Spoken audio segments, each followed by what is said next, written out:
अब हम कल हमने रीवैल्यूएशन अकाउंट के सारे रूल्स पढ़े थे, जिसमें मैंने आपको बताया था कि किस तरह से एसेट्स के बढ़ने पर हमें बेनिफिट होता है, और बेनिफिट होता है तो रीवैल्यूएशन अकाउंट क्रेडिट कर दिया जाता है on the rules of nominal account. आपको पता ही है कि नॉमिनल अकाउंट में जब भी कोई इनकम होती है तो वो क्रेडिट होती है, और जब भी कोई लॉस होता है या एक्सपेंस होता है तो डेबिट होता है।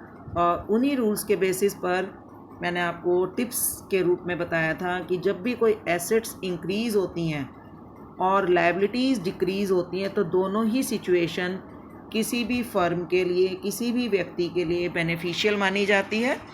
और जब भी कभी एसेट्स इंक्रीज़ होती हैं और लायबिलिटीज़ डिक्रीज़ होती हैं तो दोनों ही कंडीशन में एसेट्स एंड लायबिलिटीज़ को हम डेबिट करके जो है रीवैल्यूएशन अकाउंट को क्रेडिट कर देते हैं। ठीक है।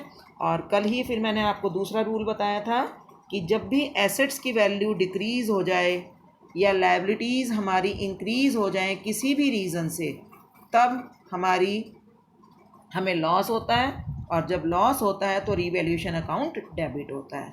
तो कल मैंने आपको एक एग्ज़ाम्पल भी करवाया था जिसमें हमने कई तरह की एंट्रीज़ की थी, और उसमें मैंने एक चीज़ पर बहुत ज़ोर दिया था आपको कि आपने जो भी एडिशनल इन्फॉर्मेशन है उसमें ध्यान देना है कि उसमें डिक्रीज़ और इंक्रीज़ बाय दे रखा है।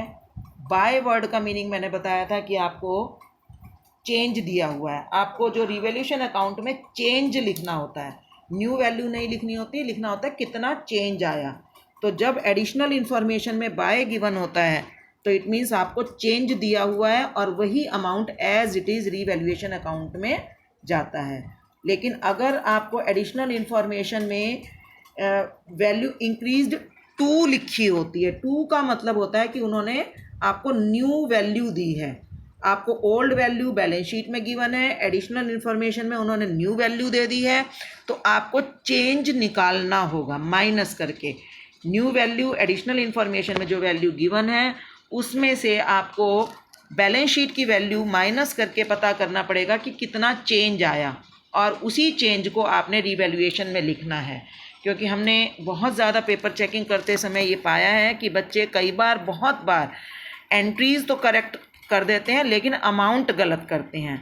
और अकाउंटेंसी में आपकी जब मार्किंग होती है तो हम दोनों चीज़ों पर ध्यान देते हैं कि आपने सब कुछ करेक्ट साइड यूज़ की है, करेक्ट आपने उसका इंटरनल हेडिंग की है, और करेक्टली आपने अमाउंट डाला है।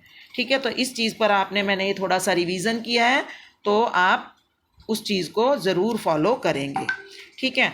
अब मैं आपको वन बाय वन पोस्टिंग इसकी रिवाइज़ करवाऊंगी। हालांकि आपने पोस्टिंग 11th में भी की होगी, लेकिन मैं फिर से इसको पोस्टिंग करवाऊंगी क्योंकि एग्ज़ाम में दोनों तरह के क्वेश्चंस आते हैं। आपको जनरल एंट्री भी करनी होती है और जो है साथ में पोस्टिंग भी करनी होती है। ठीक है।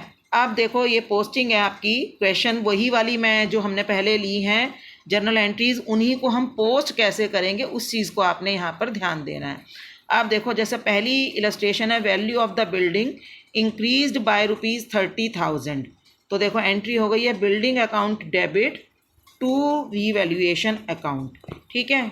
ये तो हमने वही एंट्री की है कि वैल्यू, बिल्डिंग की जब वैल्यू इंक्रीज़ हुई तो रीवैल्यूएशन अकाउंट क्रेडिट हो गया क्योंकि यहाँ पर हमें बेनिफिट हो रहा है। अब इसको हम पोस्ट कैसे करेंगे? देखो आपका इस एंट्री का मतलब है कि आपने रीवैल्यूएशन अकाउंट के क्रेडिट साइड में अमाउंट डालना है ₹30,000।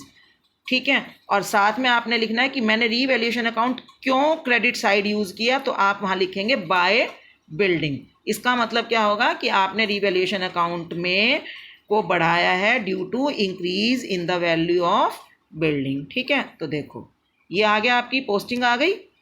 देन इसके बाद नेक्स्ट एंट्री क्या थी?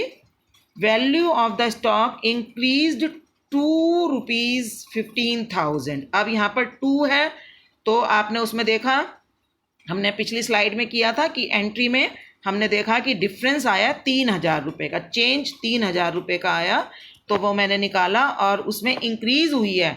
तो ₹3,000 इंक्रीज़ होने का मतलब रीवैल्यूएशन में बेनिफिट हो गया। तो मुझे यहाँ रीवैल्यूएशन के क्रेडिट साइड में ₹3,000 लिखने हैं, और क्यों क्रेडिट हुआ वो आपने लिखना है कि स्टॉक के कारण क्रेडिट हुआ। ठीक है, तो आप इसमें ध्यान करोगे, ये थोड़ा सा इसका कलर का डिफरेंस आ रहा है, ये वाइटिश में आ गया है, तो थोड़ा इस पर ध्यान देना। दिखाई दे रहा है वैसे कि बाय स्टॉक अकाउंट 3000 रुपीज़।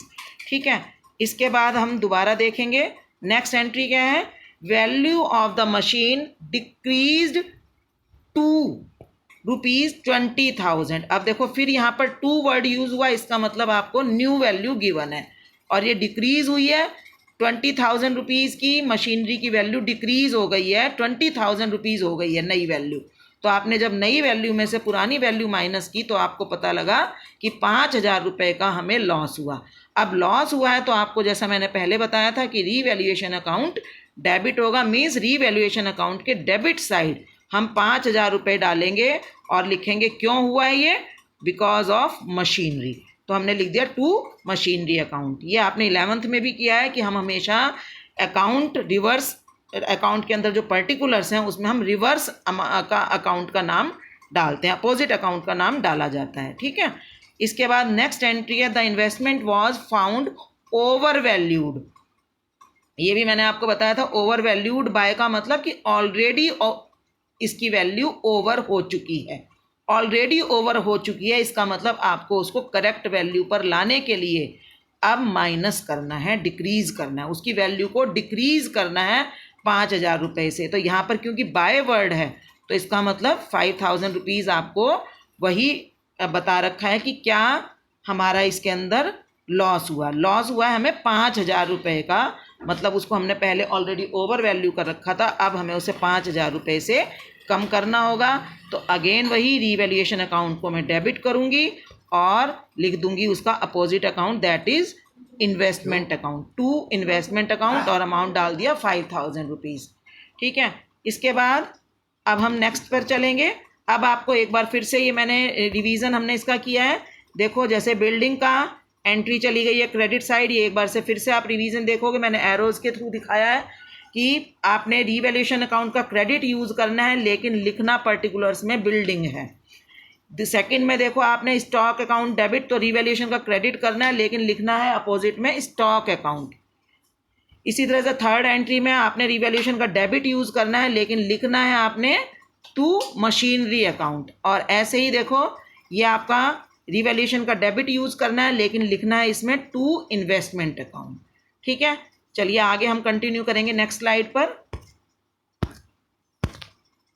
अब देखिए नेक्स्ट स्लाइड में कंटिन्यू दिया कि there is a bad debt of ₹2,000। तो इसमें मैंने आपको कहा था बैड डेट्स की जितनी भी एंट्रीज होती हैं वो दो एंट्रीज के थ्रू होती हैं, चाहे वो बैड डेट रिकवर्ड की एंट्री हो या बैड डेट्स की। तो देखो पहली एंट्री हुई bad debts account debit to debtors account. तो इसमें देखो कहीं पर भी रीवैल्यूएशन का यूज़ नहीं किया गया है, तो मैंने रीवैल्यूएशन में पहली एंट्री की कोई पोस्टिंग नहीं की है। लेकिन इसके बाद जो बैड डेट्स का हमें लॉस हुआ है वो मैंने उस लॉस को रीवैल्यूएशन में ट्रांसफ़र किया, और ट्रांसफ़र करने के लिए देखो मैंने एंट्री क्या की है, रीवैल्यूएशन अकाउंट के डेबिट में लिख दिया है टू बैड डेट्स 2,000 रुपीज़। ठीक है, next creditors of ₹5,000 are not to be paid, जो हम पहले कर चुके हैं।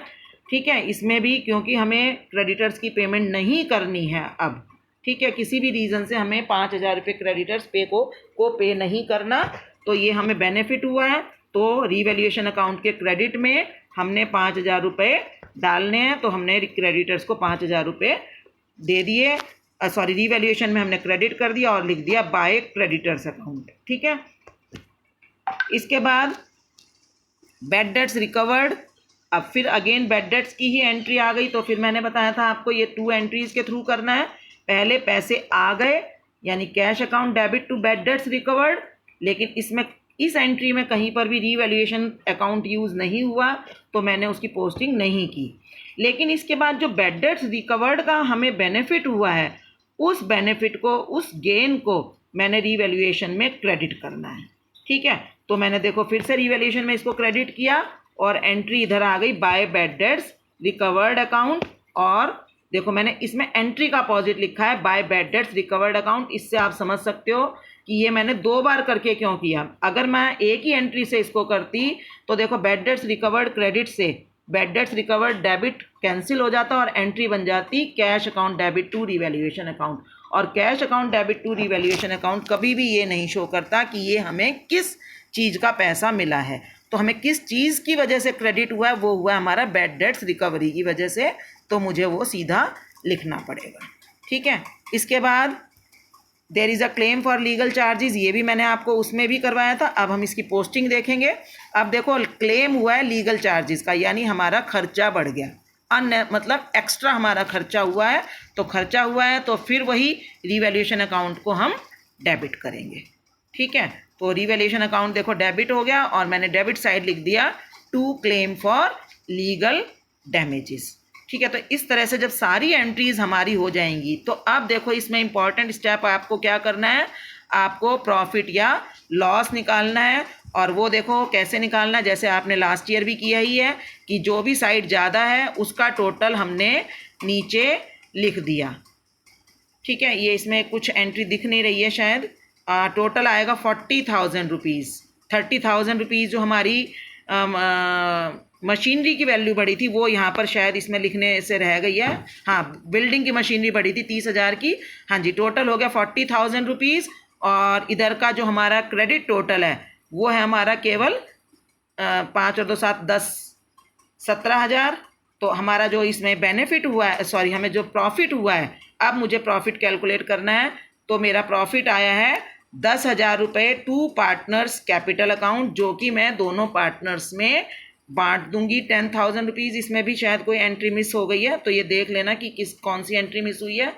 टोटल हमने 8 एंट्रीज़ की हैं और इसमें दिख रही हैं 7, तो कोई एक एंट्री रह गई है जिसकी वजह से यहाँ पर आया है। आप पूरा क्वेश्चन जब देखेंगे तो बेनिफिट 10,000 रुपये का आएगा, जिसको कि आपने एक और एंट्री के थ्रू ट्रांसफ़र करना है।